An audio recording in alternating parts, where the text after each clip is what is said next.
お前が世界のどこにいても必ず会いに行くって。あなたは誰？お前は誰だ？君の名は。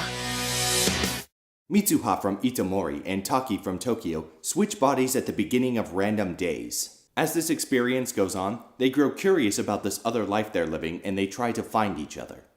The good. This movie employs the Freaky Friday body switching premise, and I think it does a really good job with it.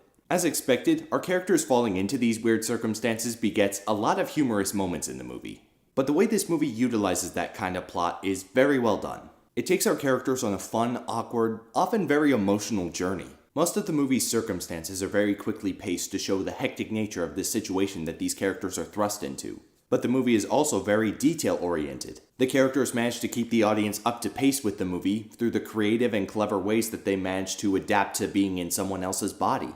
While the concept is executed well, what I really felt tied me to the movie was the characters. The movie succeeds not because of the circumstances that cause these characters to switch bodies, but by the experience of the characters being connected to each other in this way.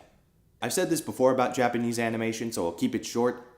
It's gorgeous. From the little artistic touches to the movements of the characters, there's just something very unique about the way this style of animation brings a movie to life. The iffy.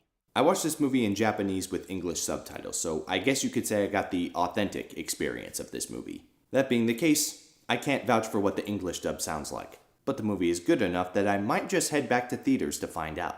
There are elements to how the story of this movie is executed that might require a bit more of a suspension of disbelief than some people are used to. But as I said earlier, this movie puts the characters and the experiences they're having at a higher priority level than the actual premise of the movie. So since those aspects of the film are well done, I think it will be a little easier than audiences might think to suspend their disbelief. But if you're like me, a North American who's already a fan of anime, suspending your disbelief will probably be a walk in the park.